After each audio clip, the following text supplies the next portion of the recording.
मेरा आप सबको नमस्कार और जय हिंद। आज हम पढ़ने जा रहे हैं डिफेंस एग्जामिनेशन की मैथ्स के पहले चैप्टर का थर्ड पार्ट। जी हाँ, नंबर सिस्टम का थर्ड पार्ट। इस पार्ट में हम क्या पढ़ेंगे? इस पार्ट में हम डिस्कस करने वाले हैं कि कैसे आपको पता चलेगा कि कोई संख्या पूर्ण वर्ग परफेक्ट स्क्वायर है या परफेक्ट स्क्वायर बनाने के लिए उसमें कितना जोड़ना या कितना घटाना पड़ेगा। पहली बात। दूसरी बात, हम आपको कुछ क्वेश्चन आंसर करवाएंगे। जनरली जो क्वेश्चन पूछे जाते हैं डिफेंस एग्जामिनेशन में, हर एक क्वेश्चन का लेवल अलग अलग होगा, उसी लेवल के तरीके से पूछे जाएंगे। लेकिन इससे पहले मैं आपको बता दूं कि अगर आपने नंबर सिस्टम का पार्ट 1 और पार्ट 2 वीडियो नहीं देखा है तो इस वीडियो को देखने का कोई फ़ायदा शायद आपको न मिले, क्योंकि पहले आपको उन वीडियोज़ को देखना ज़रूरी है, क्योंकि इस पे जो बेस्ड हम क्वेश्चन करने वाले हैं वो कहीं ना कहीं उस बेसिक्स है और जो दूसरा पार्ट डिविजिबिलिटी रूल का है उससे लिंक है। तो हम शुरू करते हैं आज का वीडियो। मैं सबसे पहले आपको बताना चाहता हूं कि आप अगर किसी भी डिफेंस एग्जामिनेशन के लिए जा रहे हैं तो जो बेसिक स्क्वायर और क्यूब हैं आपको पता होने चाहिए। अगर आपको 1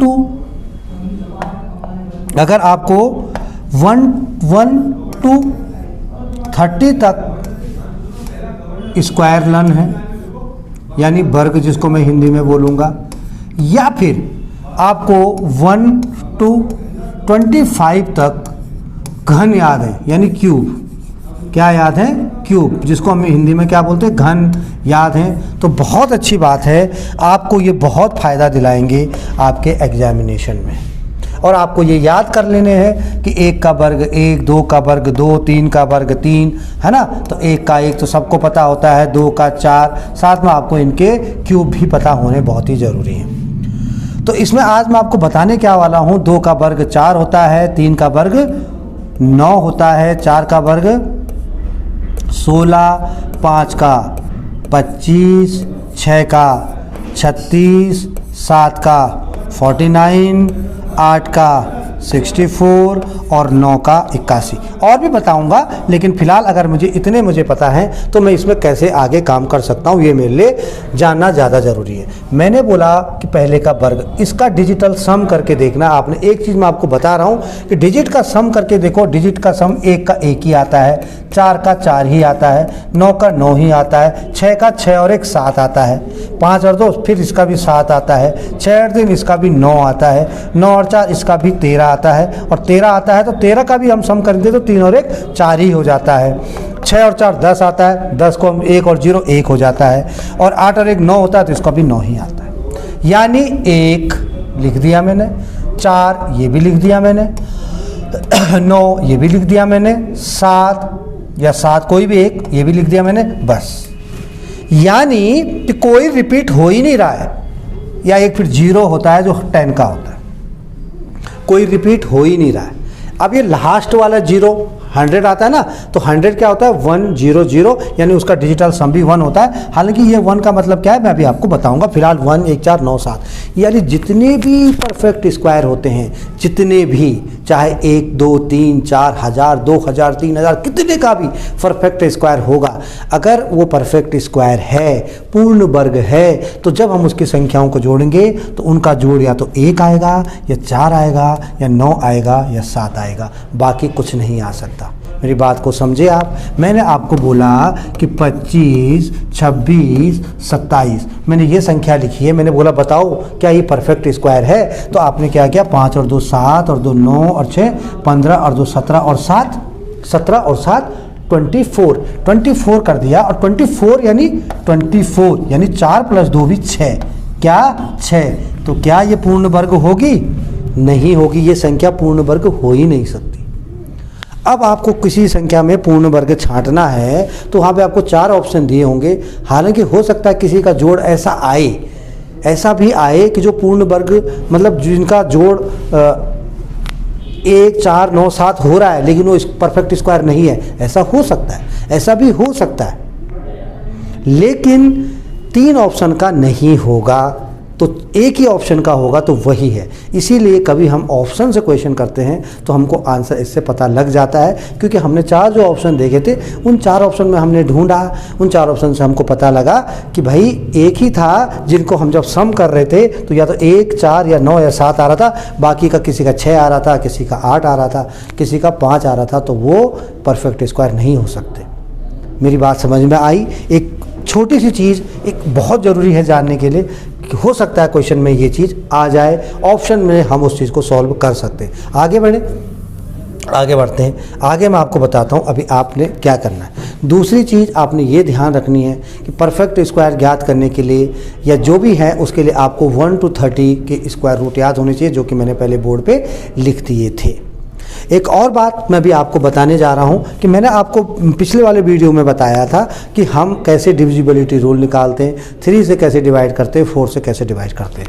इनमें जनरली एक क्वेश्चन आता है कि 2, 5, 3x 9, ये जो है, ये जो संख्या है, ये जो 5 अंकों की संख्या 1, 2, 3, 4, 5, ये 3 से पूर्ण रूप से डिवाइड हो जाती है। This number is divided by 3। तो अगर ये 3 से पूर्ण रूप से डिवाइड हो जाती है तो x का मान क्या हो सकता है? x का मान क्या हो सकता है? तो मैं क्या करूँगा, मैंने 3 के रूल में आपको बताया था कि हमको सारे सम का नंबर करना होता है, सारे नंबर का सम करना होता है, सारे नंबरों को जोड़ना होता है। तो 9, 3, 12 और 5, 12 और 5 17 और 2 19, 19 आया भाई। क्या आया? 19 आया। अब प्लस x। अब 19 के बाद कौन सी संख्या है जो 3 से हो जाती है? भाई 21 हो जाती है, भाई 24 हो जाती है, भाई 27 भी हो जाती है ना। अब x का तो एक ही मान होगा, डबल में तो होगा नहीं, सिंगल डिजिट में ही होगा। तो इन तीनों में से अब 19 में कितना जोड़ें कि 21 हो जाए? तो x का मान इसके लिए 2 होगा, इसके लिए x का मान 5 होगा और इसके लिए x का मान 8 होगा। यानी कि उस ऑप्शन में इन तीनों में से एक ही दिया होगा, चाहे 2 दिया होगा, चाहे 5 दिया होगा, चाहे 8 दिया होगा। हाँ, ये जरूर या ऐसे बोल सकता है कि x के इस क्वेश्चन, ये जो संख्या है ये पूर्ण रूप से 3 से विभाजित है, तो x का कितने मान x के हो सकते हैं, कितने मान x के हो सकते हैं? तो x का क्या क्या हो सकता है? 2 हो सकता है, 5 हो सकता है, 8 हो सकता है, या और क्या हो सकता है? और कुछ नहीं हो सकता। तो x के कितने मान हो सकते हैं? 3 मान हो सकते हैं। ऐसा भी क्वेश्चन ऐसा आ सकता है कि द वैल्यू ऑफ 3 इज 3, मतलब जो ये x इज 3, मतलब x की 3 वैल्यू हो सकती है। ठीक है ना। मैंने आपको बताया था नंबर सिस्टम में कि आपको प्लेस वैल्यू और फेस वैल्यू पता होनी चाहिए। जो फेस वैल्यू मतलब यहाँ पर अगर ये 3 है तो फेस वैल्यू ये 3 ही है, जो हसमुच है वो वही है, लेकिन इसकी प्लेस वैल्यू यहाँ पर इकाई, दाई, सैकड़ा, वंस, टेंस और 100 यहाँ पर 300 है। मैंने आपको ये बताया था, तो ये चीज़ें आपको पता होनी चाहिए। यहाँ पर x अकेला था तो यहाँ पर इसकी कोई ज़रूरत नहीं, तो हमको ऐसे पता लग जाएगा। ठीक है। इसमें एक क्वेश्चन और कैसे आ सकता है? इसमें एक क्वेश्चन और ऐसे आ सकता है कि कोई संख्या 2, 5, 3, 2, 1, क्या आप बताइए कि ये 3 से भी और 7 से भी डिविजिबल है कि नहीं है? तो दोनों में हमने 3 का और 7 का रूल लगा देना है। अगर रूल लगता है तो हाँ, नहीं तो नहीं। रूल ऑफ 3 and 7 जो कि मैंने डिविजिबिलिटी रूल में आपको बताया है। डिविजिबिलिटी रूल में आपको मैंने बताया है कि 3 का और 7 का नियम क्या होता है। तो अभी हम एक क्वेश्चन करेंगे, तो क्वेश्चन में बढ़े।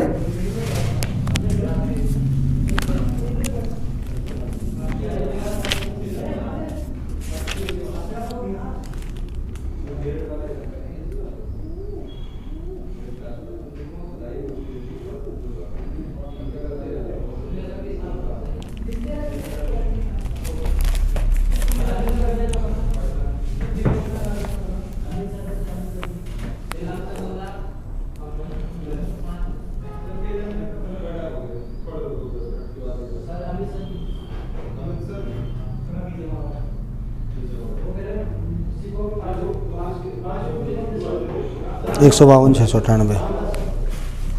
वो बोल रहा है कि अगर हमारे पास एक संख्या है 152 × 698, इनका कुछ भी जो सम आ रहा होगा, उसने क्वेश्चन में बोला है कि हमारे पास एक क्वेश्चन है कि 152 इंटू 698 है, अगर हम इसको 5 से डिवाइड करेंगे तो हमारे पास कितना रिमाइंडर बचेगा, कितना रिमाइंडर बचेगा।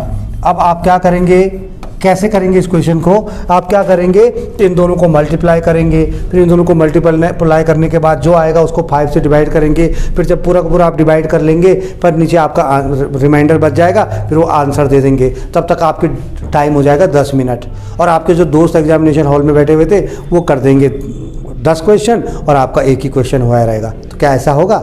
आपको करना कैसे है, आपको 5 का रूल पता होना चाहिए। मैंने आपको बताया था, आप जैसे ही मल्टीप्लाई करेंगे तो इसकी यूनिट डिजिट की यूनिट डिजिट से मल्टीप्लाई करो तो 8 2 जा 16, यानी ये तो क्लियर है कि जब हम इसको मल्टीप्लाई करेंगे तो लास्ट में 6 आएगा। ये तो क्लियर है कि लास्ट में 6 आएगा, और जब 6 5 से भाग होगा तो कितना होगा, एक ही रिमाइंडर बचेगा, 5 कम 5, एक रिमाइंडर बचेगा। आप बोलेंगे नहीं सर वो तो 16 था, तो ठीक है 5 से 15, 16 में से 15 गए तभी भी तो एक ही बचा। नहीं सर 26 था, ठीक है 5 में से 25, 26 में से 25 गए तब भी तो एक ही बचा। तो कुल मिला के रिमाइंडर 1 बचेगा, और ये चीज़ आपको पता चल गई मात्र 10 सेकेंड में। तो कहाँ आप उसको करने वाले थे 10 मिनट में, और कहीं आंसर आपको मिल गया 10 सेकेंड में। तो यही है नियम जो कि बहुत सारे आपके साथ एक क्वेश्चन एक से जुड़े हुए हैं। हम आगे क्वेश्चनों में बढ़ते रहेंगे और देखेंगे कि कैसे हम आगे सॉल्व करते हैं। अच्छा, इस क्वेश्चन को करने से पहले मैं आपको एक चीज़ और बताना चाहता हूं कि अगर आपको, जैसे कि मैंने वीडियो नंबर 1 में बताया था पार्ट 1 में नंबर सिस्टम के, कि अगर हमारे पास नेचुरल नंबर हैं, इवन नंबर हैं या ऑड नंबर हैं, तो हम इनको कैसे पता करेंगे कि इनका सम कितना होता है। हमारे पास 3 फॉर्मूले हैं। पहले मैं इन 3 फॉर्मूले को इस वीडियो में डिस्कस करूँगा, नेक्स्ट वीडियो में मैं थोड़ा सा इसको एलिब्रेट करके 3 फॉर्मूले और डिस्कस करूँगा। तो यहाँ पर मैंने बोला कि 1 + 2 + 3 + 4 + 5 + 6 + 7 7 से, और ये मैंने 98 तक कर दिया।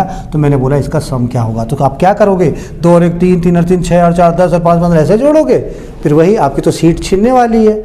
आपके दोस्त निकल गए हैं 15-20 क्वेश्चन पे और आप अभी इसी पे घूम रहे हैं। आपने करना कैसे, इसका फॉर्मूला होता है n + 1/2। अब ये n कहाँ से आया भैया, जो लास्ट वाला नंबर है ना 98, यही n है। जी हाँ, यानी 98 मल्टीप्लाई बाय, जो ये ऐसा ब्रैकेट है इसका मतलब ये मल्टीप्लाई है, n + 1 मतलब 98 में 1 ऐड करेंगे तो 99 हो जाएगा, और /2 तो है ही है। जब मैं 2 से इसको करूँगा तो 2 4 जा 8, 2 9 जा। अब मुझे क्या करना है, इन दोनों की मल्टीप्लाई कर देनी है। अब इन दोनों की मल्टीप्लाई जब मैं करूंगा तो 9 9 जा 81। अब मुझे इससे आगे करने की ज़रूरत नहीं है, क्योंकि जब मैं ऑप्शन देख रहा हूँगा तो मुझे एक आधी ऑप्शन होगा जिसमें 1 मिल रहा होगा लास्ट में, तो वही उसका आंसर होगा। मुझे ज़्यादा मल्टीप्लाई करने की ज़रूरत नहीं है। अगर 2 में होगा तो मुझे थोड़ा एक कदम आगे इसका मल्टीप्लाई करके मैं इसका आंसर निकाल सकता हूँ। अगर वही बोले कि भैया मुझे सिर्फ ये बताओ कि 1 से जो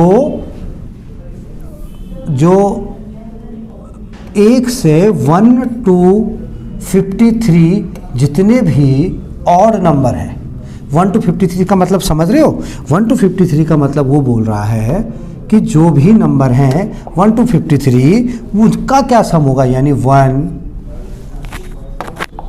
देखो 1 3 5 7 ... 53, यानी सिर्फ ऑड नंबर लिए जा रहे हैं। सिर्फ क्या लिए जा रहे हैं, ऑड नंबर लिए जा रहे हैं। ऑड नंबर अगर हम ले रहे हैं तो ऑड नंबर के लिए हमने कुछ नहीं करना। कितने होंगे टोटल कितने होंगे 53, यानी 52 का आधा 26, यानी हम 53 में एक और ऐड करेंगे तो 54 होता है, और 54 का हाफ होता है 27, यानी टोटल 27 ऑड नंबर आ रहे होंगे। टोटल 27 ऑड नंबर आ रहे होंगे। कैसे, 1 3 5 7, आप करके देखिए वही आएगा। अगर 52 पूछेगा, यहाँ पर 52 होगा तो तब 26 आ रहे होंगे, तो 27 आ रहे होंगे।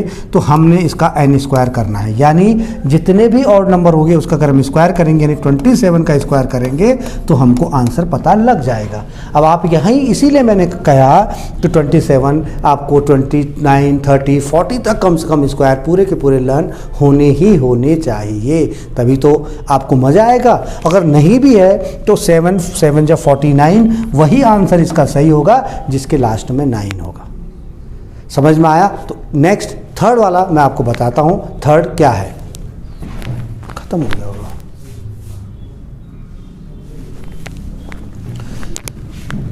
अभी थर्ड वाला जो रूल है वो है इवन नंबर का। हाँ जी, इवन भी तो नंबर है ना।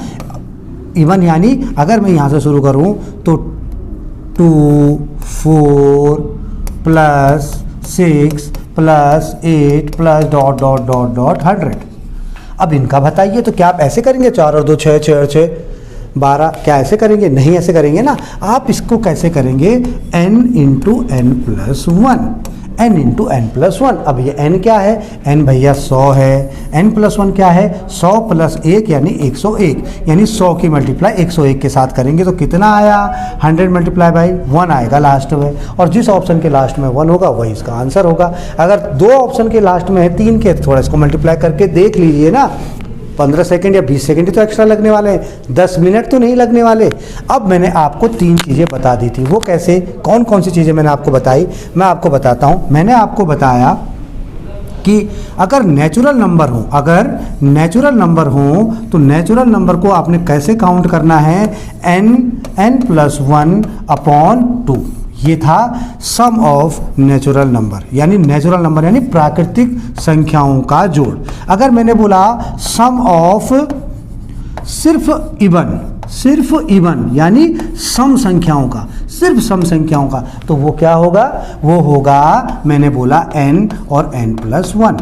लेकिन अगर मैं बोलूँगा सिर्फ विषम संख्याओं का, शुरू की विषम संख्याओं का, ये ध्यान रखें, सम ऑफ सिर्फ शुरू की विषम संख्याओं का, तो इसका क्या होगा? n square. इसका मतलब यहाँ पर क्वेश्चन में एक बात ध्यान रखने वाली है कि सिर्फ शुरू का बोलेगा। शुरू का मतलब 1, 3, 5, ये जरूर बोला होगा कि what is the sum of first 50 odd numbers. तो फर्स्ट 50 ऑड नंबर्स की अगर वो बात कर रहा है तो आपने 50 ऑड नंबर, यानी कहाँ कितने 50 ऑड नंबर होंगे, कहाँ पर 50 ऑड नंबर आएंगे भाई? 1 to 50 नहीं, 1 to 100। तो 1 to 100 में 50 ऑड नंबर है, तो 50 इवन नंबर भी हैं, तो जो 50 ऑड नंबर हैं आपने उसका निकालना है। तो वो कैसे निकलेगा? मैंने आपको क्या बताया? 50 ऑड नंबर हैं तो उसका स्क्वायर कर देना है और आ जाएगा क्या? 2500। यही तो आंसर है ना? बहुत सिंपल। आपको ये ध्यान रखना है कि उसने बोला क्या है। फर्स्ट 50 बोला है तो आप क्या करेंगे? 100 n की जगह 100 का यूज करेंगे, यानी n की जगह 50 का यूज करेंगे। वो 50 कैसे पता चला आपको? क्योंकि जो उसने फर्स्ट 50 बोला तो 100 नंबरों में से जो 50 थे वो थे। अगर उसने 1 + 2 + 3 करके दिया है तब तो आपको दिख ही रहा है कि आपने n की जगह क्या लेना है। तो मैं उम्मीद करता हूं कि आपकी समझ में आ गया होंगे तीनों की तीनों चीज़ें जो मैंने बताई। क्या बताई मैंने? n स्क्वायर जो कि ऑड विषम संख्याओं के लिए मैंने बताई थी, प्रथम विषम संख्याओं के लिए, है ना। सम संख्याओं के लिए मैंने क्या बताया था? मैंने बोला था n प्लस 1। और जो नेचुरल नंबर थे पूरे के पूरे, उनके लिए मैंने क्या बताया था? n plus 1 upon 2। बस यही तो आंसर है, और इन्हीं से तो आंसर मिलेगा। ये 1 नंबर का क्वेश्चन आपका तैयार हो चुका है। ठीक है, ऐसे बहुत सारे क्वेश्चन हम तैयार करेंगे नंबर सिस्टम के। थैंक यू, जय हिंद।